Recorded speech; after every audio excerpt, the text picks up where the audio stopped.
Biz sizden Adem dep muamele kılıvatımız. Adem'e insanlık duygusu, yüzümüzden Ademlik insanlık duygusu ile muamele kılıvatımız. Biz dedik Şinjan rayında Müstemlik Uyguristan'da kurvagan caza lagerine, yığıveliş lagerine bekar kılan reis Xi Jinping dedi.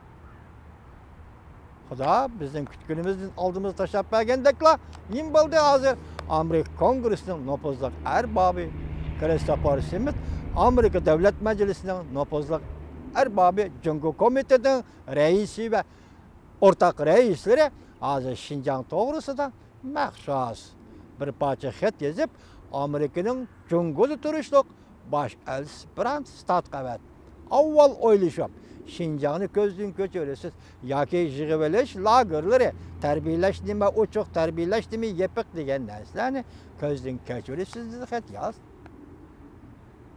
Biz Reis Xi Jinping yani şunu deyimiz ki vaziyet hazır müşiye geldi. 1 milyon yakın adamla 500 binden 1 milyon geçi depti o. Amerika Devlet Meclisi'nin nopozluk erbabının yazgan xetide 500 binden 1 milyon geçi depti o. Bunca ola can ilgisi kıynaştan erişidiğen netice nime? Reis Xi Jinping. Nemege erişisi Reis Xi Jinping. Cungo tarihini hulasılap gelin. İki partiye hukuk dalışı, pekatlı şu. Cungo'ya elip gelgen özgürlüş nime atalmış. Cungo inkılabının Cungo'ya elip gelgen özgürlüşü. Zade nime? Zade nime? Mesela alaylı.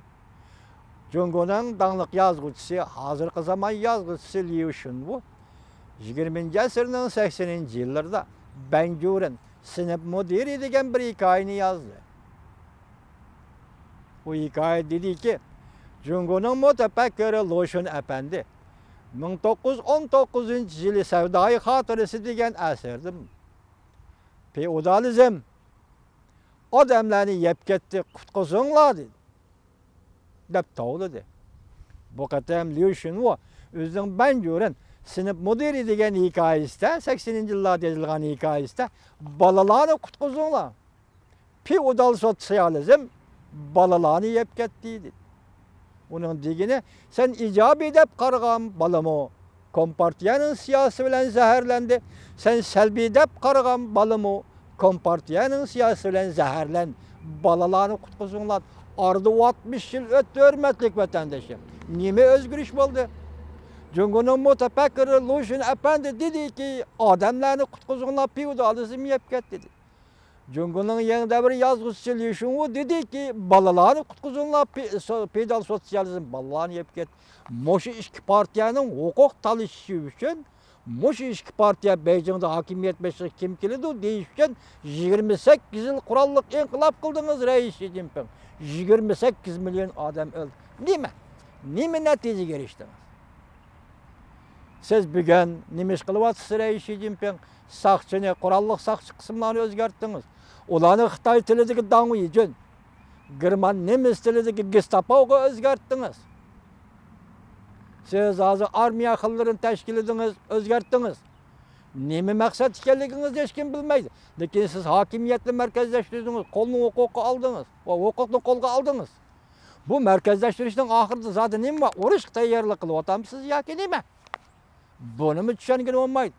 Lakin tuyuksuzda sizden Taşkı İşler Ministeriniz bana efendi Moskova'da peyda bol. Bu kızık iş bol. Tuyuksuz peyda bol. Hazır bu katım koluna berilgen vazife Reis Xi Jinping'nin fevkalade elçisi iken. Bu kişi bu katım Moskova'da ziyarette tam taraf kaldı o Reis Xi Jinping. Dönegin 4. günü, 5. günü Sumruk Şangan televiziyası körsetken filmde, körsetken haber, anlatkan haberde sizin Taşkı İşler Ministeriniz bana efendi Moskova'dan taraf kaldı. Birincisi ahlaksızlık kıldı. Bunu nemi de düşündürmez. O Prezident Vladimir Putin bilen görüşkende aldığını tosup durup kolunu verip derhal Vladimir Putin'in 10 tarafı götürdü, sol tarafı. Sol tarafı götürüp ilk ekranda yüzü 10 taraf tutup Prezident Vladimir Putin'i sol tarafı çıkarıp koydu. Bu ahlaksızlık. Bu Cungo'nun ahlakı. Bu bugünkü Minister Wang Yi'nin ahlakı. Senin dercan Prezident Vladimir Putin bilen tan dercilik emez. Sen Cungo'nun Taşkı İşler Ministeri. Prezident Vladimir hazır Rusya Federasyası'nın prezidenti. Bu ahlaksızlık. Sen bir yerde uluk iş kıldın deyişin mümkün Vangi Efendi, lekin sen çandudun. Hazır bütün torbettirdiğimiz suret görüstülü vatıdı, sen çandudun. Cunguluktan eğer bolsa ahlakı bulazıgan bolsa, ahlakı nimi ikelligin çandudun. Üzerinin eğer ahlakın bolsa, ahlakının nimi ikelligin çandudun. Bir yerde Prezident Vladimir Putin bilen senin dercan okşaşımız. Hoş. Sen Lavrov, Rusya Federasyası'nın Taşkı İşler Ministri Lavrov bilen oturup muhbirlarını kütübeli şişigini ötkezdin. Bu yerde birinci sözün Amerika Koşmuş Ştatları hazır iktisat zomogerligini yolga koydu. Bu nime gap? Kılıdığın sözünü tapanmay kaldı. Soruna qarab baksan muhbirlarımı az durdu. Muhbirlarının keyfiyatı mı yakşamaz? Degen kılıdığın sözünü tapanmay kaldı. Bu nime degen gap? Sen demek hazır Prezident Vladimir Putin'den nemi talep kılıp Moskvaga bardınız? Efendi, o efendi. Nemi yardım talep kıldınız? Bu yerdeki Amerika Koşmuş Ştatları'nın Cungu oturusu buluvatkan mesele adil soğudu kılamsa yok degen mesele hazır ki. Onun kiyini kanda oldu, kayını kanda oldu bunu bilmeyimiz hazır ki. Mesele adil soğudu kılamsan, kılmamsan degen mesele. Bunun da artık başka mesele yok. Şoňlaşqa Vangi Efendi, siz bu demek boğan bilimlik adam bir devletning, çoğun bir devletning diplomatiya ministri, moşunda kılıklarını sorunda kılmang. Biz körüp atkan tamaşibillarning köňlini gaşkınmang. Orduňyzy bilen, Jungunyň ahlakını, Jungunyň obrazını tiklenki, hergiz Jungunyň obrazy, Jungunyň ahlak ziyan saldyga işini kılmang. Bu işiniz kamlaşmadı. Çandırıp koydunuz.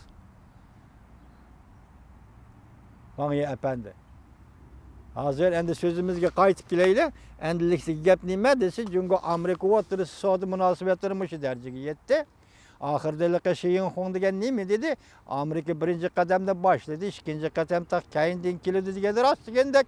Hazır Amerika Koşmuş Ştatları'nın Prezident Trump 100 milyar dolarlık qayta tamojda bece koyuş meselesini oynayıp giriş doğrusu da Amerika devlet Amerika Koşmuş Ştatları'nın Saudi vekili işhanısı görsetme kılıp tapşırdı. Görsetmedik boyun. Geçmişe kegen iken, vaziyetmişi derece yetken iken, endi en ahırda biz 3 haber yetkizdik, doğru betideki haberlerden. Enin ikincisi de Amerika Koşmuş Ştatları'nın eşeddi düşmanı Jungo. Endi çekinediğin yol yok, dedi degen haber. Benim 4. ayının 6. günü, 5. gün dedim baya. Bu haber aşında verildi. Demek Amerika Jungo münasebeti müşiye gitip geldi. Enin deyin ki, bunun deyin ki, özgürlükle karab oturup Prezident Trump kandak siyaset belgeleydi. Jungo hükümeti bunun kandak inkas kaytırdı. Hazır endi Tayvan bilen ki buluvat kayışın başladık. Hazır bugün haberde iktisat şunasla degen gezide ilan kılıngan bir haber denildi. Hazır Tayvan meselesi onu sizler okuduk mu okuduk mu? Hazır Tayvan meselesi Amerika Jungo oturusu da gevdilik. Yani Amerika Jungo oturusu tokunuşta gevdilik oranı çıktı dedik.